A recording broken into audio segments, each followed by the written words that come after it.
Welcome to my channel. ఈరోజు మనం చేయబోతున్నాం దమ్ బిర్యానీ. ఎలా చేయాలో చూద్దాం రండి. ముందుగా ఆనియన్స్ సన్నగా కట్ చేసుకొని ఆయిల్లో వేసుకొని బ్రౌన్ కలర్ వచ్చేంత వరకు ఫ్రై చేసుకోవాలి. 1/2 kg చికెన్ మంచిగా వాష్ చేసుకొని దాంట్లో 2 table spoon salt, 2 table spoon chilli powder, 2 table spoon biryani masala, 2 table spoon వెల్లుల్లి పేస్ట్, కొద్దిగా కొత్తిమీర, కొద్దిగా పుదీనా, 200 గ్రామ్స్ పెరుగు, చిటికెడు పసుపు, 2 టేబుల్ స్పూన్ ఆయిల్ వేసుకోవాలి. వేసుకొని బాగా మిక్స్ చేసుకోవాలి. మిక్స్ చేసుకొని పక్కన పెట్టుకోండి. ఇప్పుడు పక్కన పెట్టుకున్న తర్వాత ఇప్పుడు సపరేట్ భగవాన్ తీసుకొని దాంట్లో 1/2 kg బాస్మతి రైస్కి 1.5 గ్లాస్ వాటర్ వేసుకోవాలి.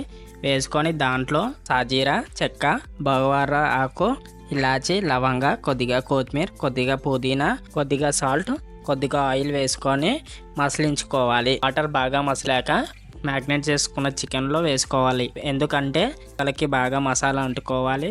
దానికి మంచిగా ఉడకాలంటే కొద్దిగా వాటర్ దాంట్లో వేసుకొని మిక్స్ చేసుకొని పక్కన పెట్టుకోవాలి. ఇప్పుడు వాటర్ బాగా మసలాక దాంట్లో కడిగి పెట్టుకున్న బాస్మతి రైస్ని వేసుకోవాలి. వేసుకొని 75% ఉడికాక కొద్దిగా తీసుకొని చుట్టూరుగా చల్లుకోవాలి. బాగా కవర్ అయ్యేలా.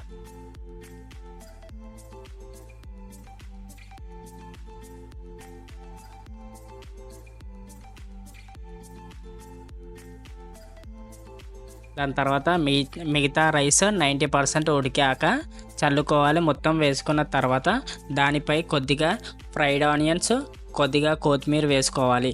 సిల్వర్ కవర్ బాగా కవర్ అయ్యేలాగా చుట్టూరుగా మంచిగా కవర్ చేసుకోవాలి.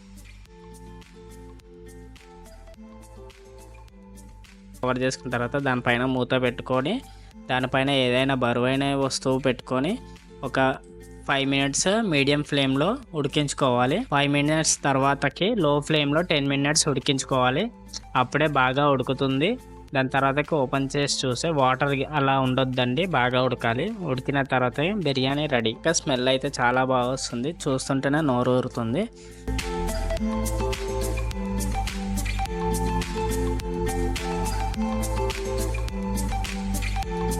చూసారు కదా దమ్ బిర్యానీ ఎలా చేయాలో. మీకు కనుక మా వీడియోస్ నచ్చితే లైక్, షేర్ అండ్ సబ్స్క్రైబ్ చేయండి. మరెన్నో వీడియోస్ కోసం బెల్ ఐకాన్ కొట్టండి. Thanks for watching.